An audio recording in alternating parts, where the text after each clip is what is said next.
Hello students, आज का हमारा टॉपिक है biostatistics as a tool in research. तो सबसे पहले हम बायोस्टैटिस्टिक्स के बारे में जानते हैं कि ये इस टर्म का मीनिंग क्या होता है। तो इनिशियली बात करें, जो डिस्कवरी है वो स्टैटिस्टिक्स टर्म की हुई थी, जो कि एक मैथमेटिकल अप्रोच है और ब्रांच है अप्लाइड मैथमेटिक्स की, जिसमें कि हम पर्टिकुलर डेटा को कलेक्ट करते हैं, संगठित करते हैं, क्लासिफाई करते हैं, उनका वर्गीकरण करते हैं, एनालाइज करते हैं, उन्हें समझते हैं कि इसमें इस डेटा में क्या वेरिएशंस हैं, और फिर उस डेटा को इंटरप्रेट करते हैं और उस डेटा को कि हम अ, व्याख्या करते हैं कि इस डेटा से रिलेटेड क्या हमें रिजल्ट्स मिले हैं, उसके बारे में हम सब बताते हैं। तो statistics deals with collection, classification, analysis and interpretation of data. और ये टर्म स्टैटिस्टिक्स जो है वो लेटिन स्टेटस टर्म से आया है, जिसका मतलब है पॉलिटिकल स्टेट या फिर गवर्नमेंट। और बायोस्टैटिस्टिक्स टर्म जो है, स्टैटिस्टिक्स के आगे हमने बायो टर्म लगा लिया है, और तो इसका मतलब है कि अब हम इस मैथमेटिकल अप्रोच को यूज करेंगे इन बायोलॉजिकल साइंसेस। तो जैसे आपका मेडिसिन हो गया, रिसर्च इन बायोलॉजिकल फील्ड हो गया, बायोटेक्नोलॉजी हो गया, फार्मास्यूटिकल साइंसेस हो गया, इनमें हम अब इसको यूज कर सकते हैं। और ये डील करती है study and the method of data collection in biological research से। तो हम क्या करते हैं, किसी भी हम बायोलॉजिकल रिसर्च में जब किसी भी रिसर्च को स्टडी करते हैं या उसके डेटा को कलेक्ट करते हैं, उसके एक मेथड के रूप में ये बायोस्टैटिस्टिक्स काम करता है। इसको हम बायोमेट्रिक्स भी कहते हैं, क्योंकि बायोमेट्रिक्स में हम मीजर करते हैं या कैलकुलेट करते हैं किसी भी वैल्यू को, तो इसलिए हम इसे बायोमेट्रिक्स से भी रिजेंबल करते हैं कई बारी। इस बायोस्टैटिस्टिकल मेथड में जो भी हमारे स्टैटिस्टिकल अप्रोचेस हैं, उन सबको हम यूज करते हैं इस बायोस्टैटिस्टिक्स में भी। तो इसमें हम बेसिक अंडरस्टैंडिंग होती है हमारी स्टैटिस्टिक्स की, ताकि हम सॉल्व आउट कर सके कोई भी क्वेरी या कोई भी स्टडी की प्रॉब्लम्स रिलेटेड टू बायोलॉजिकल या रिसर्च साइंसेज। ओके, नेक्स्ट है स्टैटिस्टिक्स में बायोलॉजिस्ट को क्या हेल्प मिलता है। तो इसमें हम जानते हैं कि नेचर में किस किस तरीके की वेरिएबिलिटी प्रेजेंट है through the data we observe from the biostat. और दूसरा, हम ये जानने की कोशिश करते हैं कि जो भी नेचुरल जनरल लॉज हैं, उनको डिराइव करने की कोशिश करते हैं छोटे सैंपल्स डेटा के लेके। तो छोटे छोटे सैंपल्स हमने डेटा के ले लिए, वैल्यूज के ले लिए, उसके थ्रू हम जनरल जो भी साइंटिफिक लॉज हैं उनको डिराइव करने की भी कोशिश करते हैं। और ये सबसे पहले बायोस्टैटिस्टिक्स जो फील्ड है उसके जन्मदाता या फादर ऑफ बायोस्टैटिस्टिक्स को हम कहते हैं फ्रांसिस गॉल्टन। तो इनको फादर ऑफ बायोस्टैटिक्स कहा जाता है। नेक्स्ट, इन्होंने क्या किया था, इन्होंने सबसे पहले स्टैटिस्टिकल कॉन्सेप्ट का कोरिलेशन किया था। तो कोरिलेशन में इन्होंने दो अलग अलग वैल्यूज को आपस में कोरिलेट किया, जाना कि उनमें क्या समानताएं हैं और क्या उनमें डिफरेंसेस हैं, इसको through the statistical approach. Next, इन्होंने बहुत सारे स्टैटिस्टिकल टूल्स यूज किए for study in the differences between the human population. क्या ह्यूमन पॉपुलेशन में किस तरीके से विविधताएं पाई जा रही हैं, इसके लिए इन्होंने स्टैटिस्टिकल टूल्स यूज किए। फिर उन्होंने इन्वेंट किया सर्टेन काइंड ऑफ क्वेश्चनियर्स और सर्वेज, ताकि जो डेटा है उसको कलेक्ट किया जा सके फ्रॉम द कम्युनिटी। तो जैसे बहुत सारे आपने देखे होंगे, कई सारे क्वेश्चनियर्स आते हैं जिसमें वो पूछते हैं आपसे कि ये आपको पसंद है या नहीं है। न्यूज़ रिपोर्ट्स में भी आते हैं क्वेश्चनियर्स। तो ये क्वेश्चनियर्स में हम क्या करते हैं, बल्क ऑफ पीपल से हम बहुत सारे क्वेश्चन या फिर एक क्वेश्चन बहुत सारे लोगों से पूछ लेते हैं, और उस उनके आंसर्स के बेसिस पे हम अब फाइंड आउट करने की कोशिश करते हैं या ऑब्जर्व करने की कोशिश करते हैं कि किस तरीके की आइदर इकोलॉजिकल अप्रोच है या साइकोलॉजिकल अप्रोच है इंडिविजुअल की। तो हम बायोलॉजिकल जो भी फील्ड है उस पर इस्तेमाल करते हैं इन क्वेश्चनियर्स और सर्वेज का। तो इन्होंने, फ्रांसिस गॉल्टन ने सबसे पहले क्वेश्चनियर्स और सर्वेज तैयार किए रिलेटेड टू स्टैटिस्टिकल टूल्स। और इसमें बायोमेट्री जो टर्म है, जिसे हम कह रहे हैं कि बायोस्टैटिस्टिक्स को हम बायोमेट्री भी कहते हैं, तो वो वॉल्टर वेल्डन ने सबसे पहले इंट्रोड्यूस किया था बायोमेट्री टर्म को। नेक्स्ट हम देखें, स्टैटिस्टिक्स को हम दो भागों में बांटते हैं, दो कैटेगरीज हैं इसकी। एक है प्योर स्टैटिस्टिक्स और दूसरी है अप्लाइड स्टैटिस्टिक्स। प्योर स्टैटिस्टिक्स में हम जो एंशियंट, जो पहले से ही चला आ रहा है, जो पुराने जो भी मैथमेटिशियन थे उन्होंने जो मॉडल्स बनाए उन्हीं को यूज करते हैं। और अप्लाइड स्टैटिस्टिक्स में हम नई अप्रोचेस लगाते हैं और अप्लाइड फील्ड में इसमें हम काम करते हैं थ्रू इन्वेस्टिगेशन मेथड्स। और ये प्योर स्टैटिस्टिक्स फर्दर डिवाइड होती है आपकी 4 सब कैटेगरीज में: descriptive statistics, analytical statistics, inductive statistics and inferential statistics. इनको हम एक एक करके मेंशन करते हैं। डिस्क्रिप्टिव स्टैटिस्टिक्स की बात करें तो इसमें हम बहुत सारे स्टैटिस्टिकल टूल्स इस्तेमाल करते हैं ताकि हम जो भी हमारा डेटा मिला है उस डेटा को एनालाइज कर सकें और उस डेटा को हम समराइज कर सकें, उसकी समरी तैयार कर सकें किसी भी पर्टिकुलर फीचर के से रिलेटेड जो हमने डेटा कलेक्ट किया है।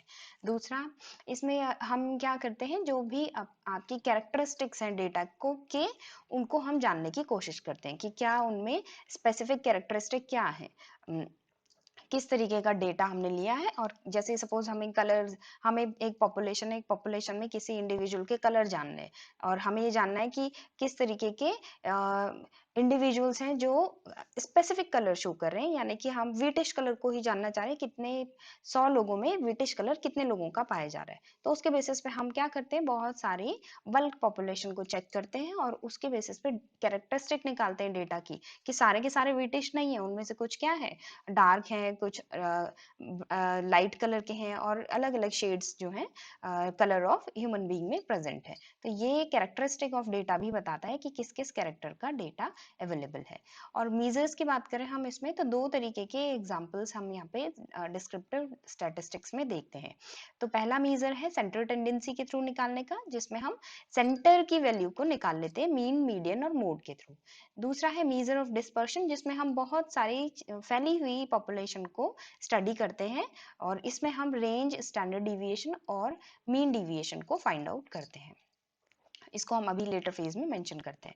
इसमें हम रिड्यूस करते हैं जो भी कॉम्प्लेक्सिटीज है होती है डेटा की, उसको सिंपल और लॉजिकल समरीज हम उस डेटा की, कॉम्प्लेक्स डेटा की तैयार करते हैं through descriptive statistics. Measures of central tendency की बात करें तो इसमें हम बहुत सारे नंबर्स लेते हैं और उन नंबर्स के जो क्लस्टर हैं हमारे, उनमें मिडिल वैल्यू को हम निकालने की कोशिश करते हैं। तो ठीक जैसे हम बोलें कि 100 लोग थे तो 100 लोगों में से आपके ठीक मिडिल वन की वैल्यू क्या थी, या मिडिल जो आपका इंडिविजुअल था उसकी कैरेक्टरिस्टिक क्या थी। ओके, तो इसमें हम मिडिल वैल्यूज निकालते हैं थ्रू मीन, मीडियन और मोड। नेक्स्ट है मीजर ऑफ डिस्पर्शन। तो इसमें हम जो डेटा है वो बहुत स्कैटर्ड होगा, बहुत ज़्यादा फैला हुआ होगा, छितर वितर हो रखा होगा और इस डेटा को हम रिप्रेजेंट करते हैं अलग अलग फॉर्म में। जैसे कितना जो सेंटर वैल्यू है उससे कितना ज़्यादा डिविएट हुआ है डेटा, तो प्लस में डिस्पर्शन हो रहा है या माइनस में डिस्पर्शन हो रहा है, इसके बेसिस पे हम फाइंड आउट करते हैं। और यहाँ पे हमें जो भी आपका डिस्ट्रीब्यूशन वैल्यूज है वो हमेशा वेरी करती है मिडिल वैल्यू से। तो कभी भी जो डिस्पर्शन मीजर है वो मिडिल या सेंटर टेंडेंसी के बराबर नहीं आता है, वो उससे हमेशा वेरी करती है, उससे अलग होती है। नेक्स्ट है एनालिटिकल स्टैटिस्टिक्स। तो इसमें हम कंपेयर करते हैं डिफरेंट वेरिएबल्स को और एनालाइज करते हैं उन वेरिएबल्स को। तो इसमें हम इस्टेब्लिश करते हैं कोई भी फंक्शनल रिलेशनशिप बिटवीन वेरिएबल्स, कि जो अलग अलग वेरिएबल्स हैं उनमें क्या आपकी समानताएं हैं या असमानताएं हैं, उस तरीके से हम जानने की कोशिश करते हैं। इसमें आते हैं 2 आपके examples. First one is correlation, second one is regression. Correlation में हम डिटरमाइन करने की कोशिश करते हैं कि क्या कॉमन रिलेशनशिप है या क्या कोरिलेशनशिप है बिटवीन द 2 वेरिएबल्स। ओके, और रिग्रेशन में हम फाइंड आउट करने की कोशिश करते हैं कि जो इंडिपेंडेंट वेरिएबल है और डिपेंडेंट वेरिएबल है उनके बीच में वो किस तरीके से आपके अलग हैं या किस तरीके से उनमें रिलेशनशिप है। तो 2 इंडिपेंडेंट वेरिएबल जो किसी भी वैल्यू पे डिपेंड नहीं करेगा और डिपेंडेंट वेरिएबल जो अलग अलग वैल्यूज पे डिपेंड करेगा। ओके, तो जैसे डिपेंडेंट वेरिएबल है कि हम यहाँ पे कलर ऑफ इंडिविजुअल्स की बात करें तो वो इंडिविजुअल्स पे डिपेंड करता है, उनकी जीन्स पे डिपेंड करता है और एनवायरनमेंट पे भी डिपेंड करता है। इंडिपेंडेंट वेरिएबल्स की बात करें तो ये आपके अधिकतर एबायोटिक फैक्टर्स आते हैं इन बायोस्टैटिस्टिक्स।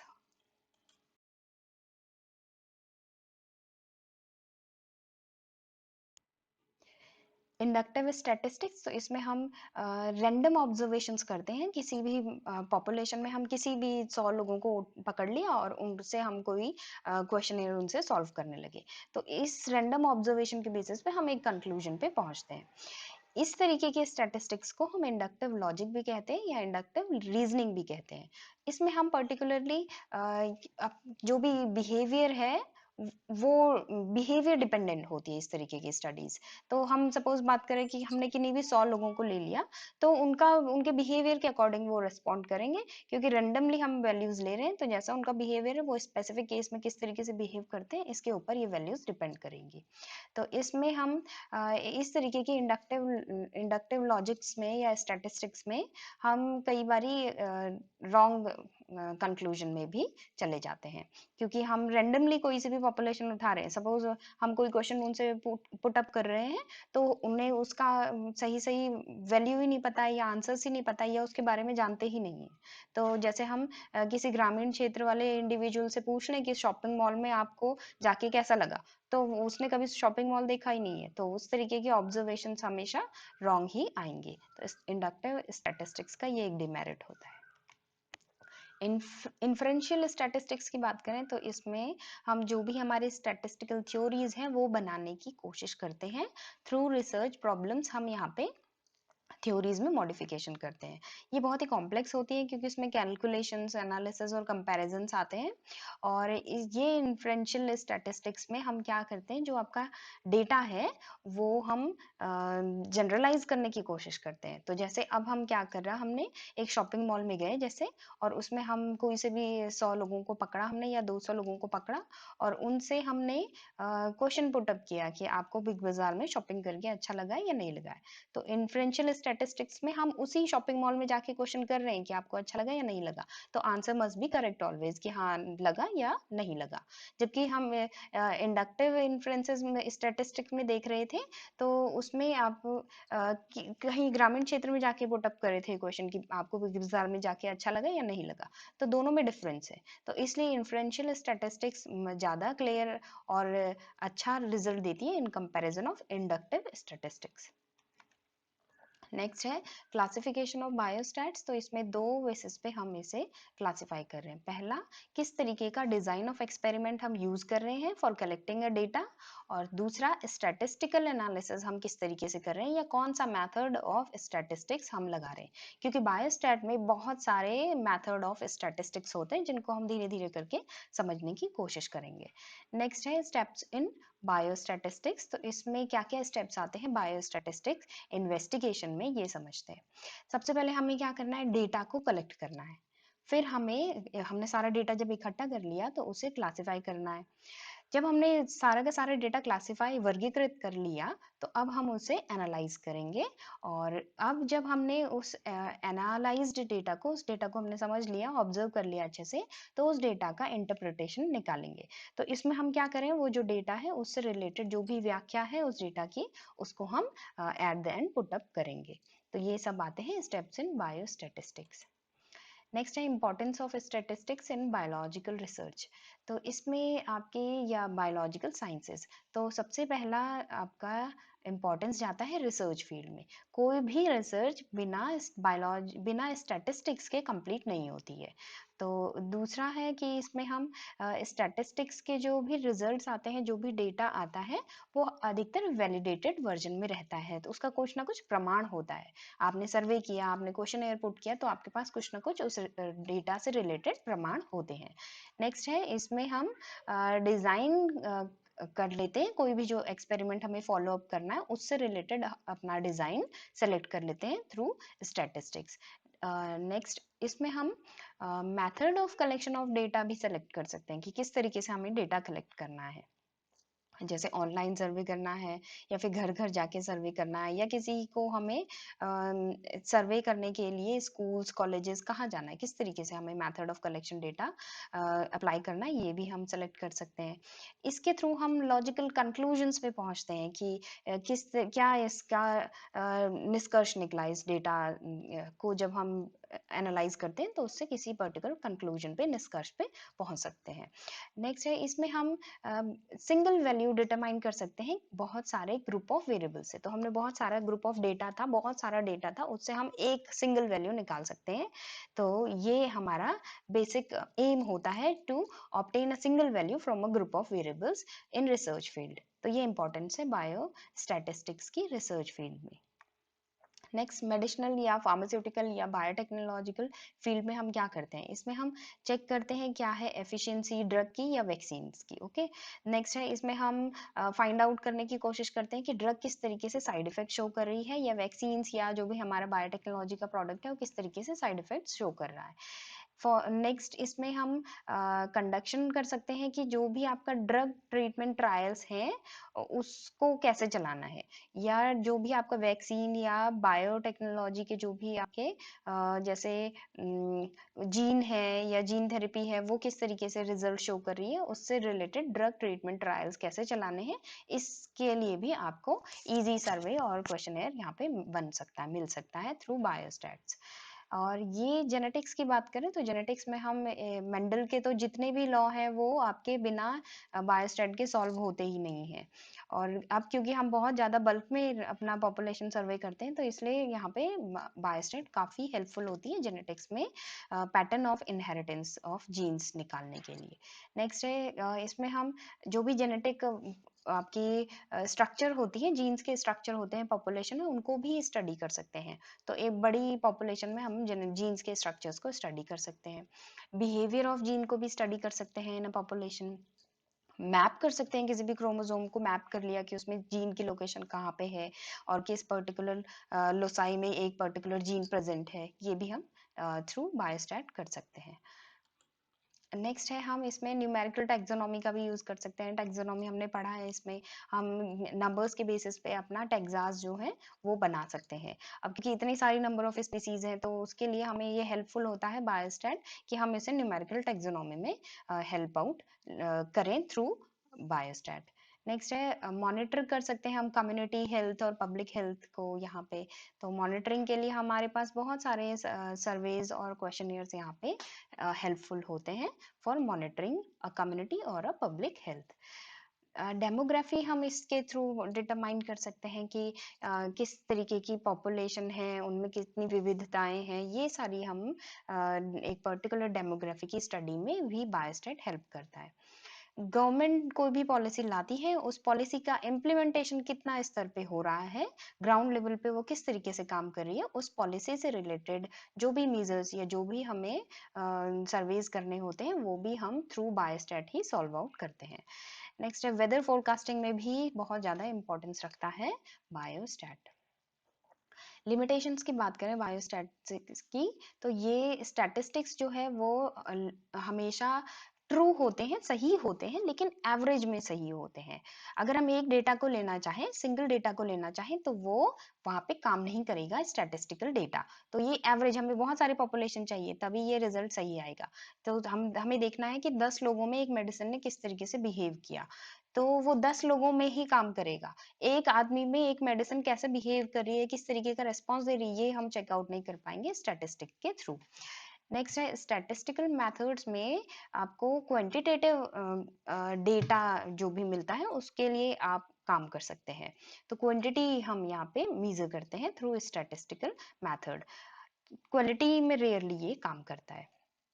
नेक्स्ट है स्टैटिस्टिकल मेथड्स हमेशा हेट्रोजेनस डेटा पे काम नहीं करेगा, होमोजेनस होगा डेटा तभी काम कर पाएगा। तो ये एक इसका होमोजेनस मतलब एसिमिलैरिटी है डेटा में तो काम करेगा, लेकिन अगर अलग अलग अलग डेटा है, डेटा में बहुत सारी वेरिएशंस है, बहुत ही ज्यादा वेरिएशंस है, इंडिविजुअल टू इंडिविजुअल इतनी वेरिएशंस है कि जितनी भी आपने स्टडी की वो सब अलग अलग है, तो तब ये स्टैटिस्टिकल मेथड्स काम नहीं कर पाते हैं। अधिकतर हम अगर अच्छे से या संभल के काम ना करें, केयर ना रखें अपने collection of data, analysing of data या इंटरप्रिटेशन ऑफ डेटा में, तो हमारे रिजल्ट्स मिसलीडिंग हो सकते हैं, गलत हो सकते हैं। नेक्स्ट, इसमें हमेशा जो भी स्टैटिस्टिकल अप्रोचेस के लिए हमें एक एक्सपर्ट की जरूरत होती है जो कि स्टैटिस्टिकल टूल्स में जिसे एक्सपर्टीज हो। इसमें हम बहुत सारे मेथड्स होते हैं, स्टैटिस्टिक्स में बहुत सारे मेथड्स होते हैं, और इस बहुत सारे मेथड्स में हमें कई बार ये समझ में नहीं आता कि हम किस मेथड को अप्लाई करें अपनी प्रॉब्लम को सॉल्व करने के लिए।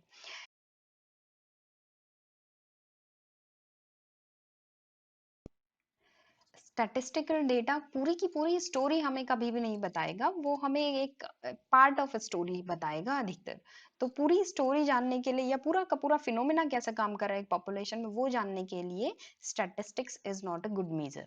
नेक्स्ट हम स्टैटिस्टिकल रिजल्ट्स जो हैं वो कई बारी क्योंकि आप प्रिकॉशन से काम नहीं कर रहे हैं, केयरफुली काम नहीं कर रहे हैं, तो वहाँ पे डाउटफुल हो सकते हैं स्टैटिस्टिकल रिजल्ट्स भी। नेक्स्ट है इसमें कई सारे एरर्स की भी पॉसिबिलिटी होती है। जब भी हम स्टैटिस्टिकल मेथड या मेथडोलॉजी अप्लाई करते हैं, तो अगर हम प्रॉपर मेथडोलॉजी हमने अपने डेटा में इस्तेमाल नहीं किया, तो वहाँ पे एरर्स की पॉसिबिलिटी बहुत ज़्यादा होती है। तो हमें पहले ये सोचना है कि हम किस तरीके का मेथड अप्लाई करें अपने डेटा पे काम करने के लिए, और तब उसके बाद हमें ये स्टैटिस्टिकल टूल्स अपनाने होते हैं। क्योंकि अगर हमने गलत मेथड ले लिया, तो हमारा रिजल्ट जो है वो हमेशा एरर क्रिएट करेगा, उससे कोई भी रिजल्ट नहीं निकल पाएगा, कोई भी कंक्लूजन में हम नहीं पहुंच पाएंगे। तो ये कुछ लिमिटेशंस होती हैं स्टैटिस्टिक्स की। रादर स्टैटिस्टिक्स काफ़ी हेल्पफुल होता है छोटे से मतलब बहुत सारे पॉपुलेशन में, जब हम कोई भी वैल्यूज़ को डिटरमाइन करने की कोशिश करते हैं, एवरेज निकालने की कोशिश करते हैं या डिविएशंस निकालने की कोशिश करते हैं, तो बायोस्टैटिस्टिक्स काफ़ी हेल्पफुल होता है।